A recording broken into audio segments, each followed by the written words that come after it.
There's something missing from all these scenes here, with cucumber blossoms and watermelon and honeydew and cantaloupe blossoms. There's something vitally important that's missing from all of these scenes. It's bees of any kind, pollinators of any kind, and it's something that's really showing its ugly head here in our backyard, in our neighborhood, because we don't have any. There's very few bees. Normally, we're loaded with bees. Honestly, we've got bees all over clover that's in our yard and all over all these blossoms. Cause squash blossoms too. I didn't show you there, but the squash blossoms too. It's terrible. Normally, we're just loaded with them. And we have all this clover here, and it's normally a lot more than this. Obviously, it's kind of dry right now, but a lot of clover in our yard on purpose.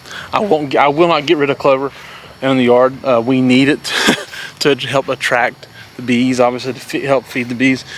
And it's gonna be a bit of a rant. I'm not trying to rant here, but I'm just gonna talk about the need and the importance for these pollinators and for bees in general. It's not just honeybees, okay? I want to be very clear about that. It's, you know, bumblebees, honeybees, what's called a leaf cutter bee. It's wood bees even. Normally we've got a ton of wood bees here because we've this massive, you know, fence here that goes around all of our property, and then the wood on the coop run as well. Normally there's wood bees trying to bore into them like crazy. We don't even have that. There's nothing. And honestly, let me be real with you, I don't hate my neighbors by no means, but they are frustrating Angela and I this year because everybody but this person over here sprays Roundup. They spray weed killer all over the yard, and that is destroying the bees. See, all these things like this, they need pollination, and they need some form of bee to go around and go from a female blossom to a male blossom, or a male blossom to a female blossom, you know, back and forth. And the female blossoms need to be pollinated. Let me explain. So this is a good example right here. This is a male blossom. See, there's no fruit on the back side of it, okay? And so this is a male blossom, and this right here beside it will be a female blossom, because you see that there's fruit coming on the backside and it's got to bloom out still. So when that female blossom blooms out, it needs to be pollinated by the male blossom. Okay, so you need a male blossom of the same species to pollinate the female blossom. So what you need to do is, again, have a bee of some kind get in the male blossom, crawl around and gets the pollen on it, and then goes to the female blossom, crawl around and gets the pollen on it. That's just the way it's been designed to do. Okay, that's the way it all works, from humans to animals to fruit. It just happens that way. And you need all this stuff to happen naturally, right? We're gonna say all fruit trees need pollination. Blueberries need pollination, and it's really hard to wind pollinate. Some things can get wind pollinated, okay? That's wind pollinated. Apple trees, pear trees, peach trees, all those things, they need pollination, as well as like squashes, cucumbers, melons, all those things. They all need pollination because the male flower is going to have the stamen in it, and they don't need to use that to pollinate the female, right? And you can hand pollinate, by the way. I'm going to be very clear with that. You can hand pollinate. That's what Angela's been having to do this year, is hand pollinate. So you can easily just, if it has a prominent stamen, just break that stamen off and rub the stamen in the female blossom when it blooms out, and it should pollinate it. If it doesn't, like those melon blossoms didn't have a prominent stamen, you could break the male blossom off and rub it in, and rub the inside, peel the petals back and kind of rub the inside of it into the female blossom, just to make sure you're getting it. You can also use a Q-tip. The Q-tip might not release that pollen needed necessarily as easily, but that's how you hand pollinate, and that's what we're having to do this year because of this idea that people are spraying so much weed killer. Now the idea is, I get it, this sounds like some kind of liberal hippie tree hugger jargon to some people. Okay, whatever, that's fine. But what I'm telling you is we approach this by faith, okay? By faith, so we know that God designed this idea. God designed these bees to do this. That God designed this ecosystem, and we're trying to make sure we operate inside of that. But what happens is Here especially, people have demonized clover and have demonized dandelions. Okay, this is what they hate. They hate those little yellow dots in their yard. I understand it doesn't look attractive, whatever, right?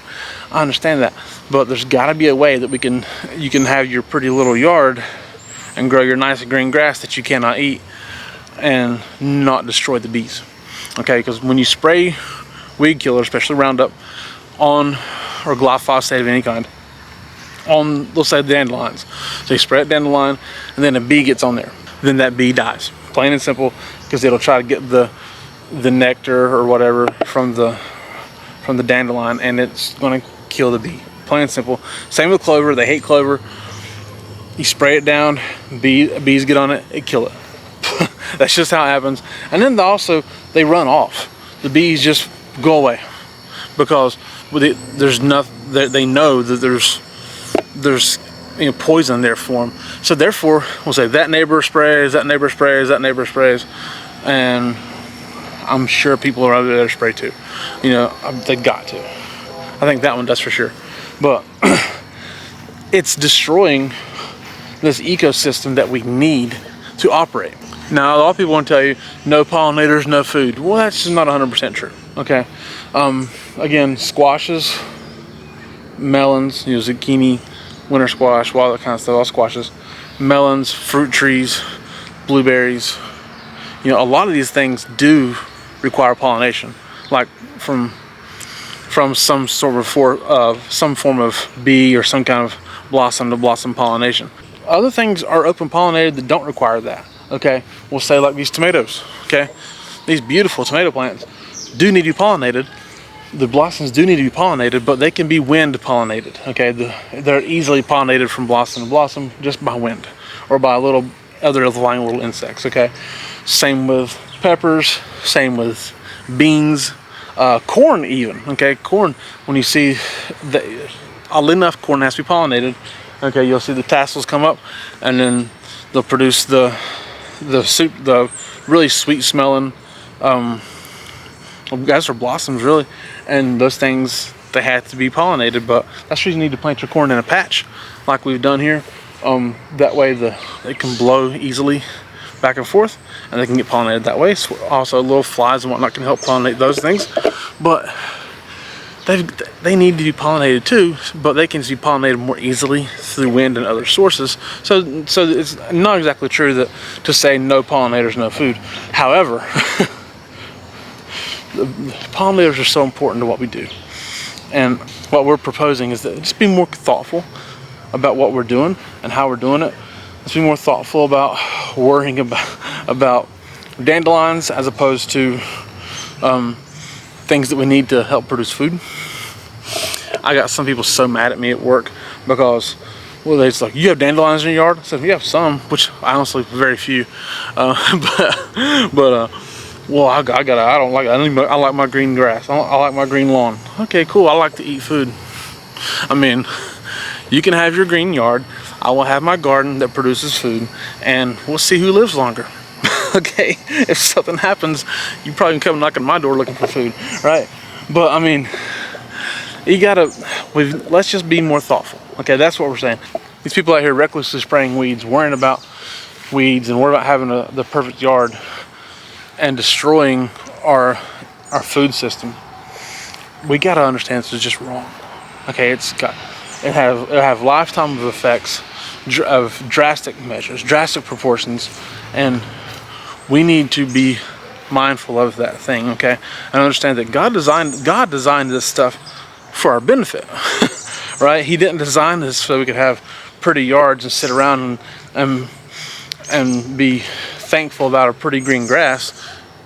He provided the stuff for us to live and thrive and survive and be able to operate, and be nourished and be healthy and happy and full of joy and contentment off of His provisions and creations and blessings. So let's remember that if you're growing cucumbers and squashes and melons, especially if you're growing those and you see the female blossoms pop out, again, those are the ones that have the fruit on the back side of the blossom. If you see them pop out and then all of a sudden that fruit dies off, it means they're not getting pollinated. Okay, so you're gonna need to hand pollinate by doing the method we talked about.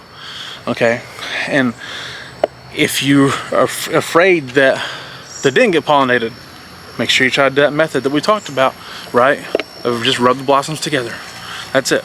Break the male blossom off, rub it on the female blossom while it's still attached. The female blossom's gotta stay attached, remember that. But then it's also respect what God has created for us. Okay, let's not destroy it with our own ideas.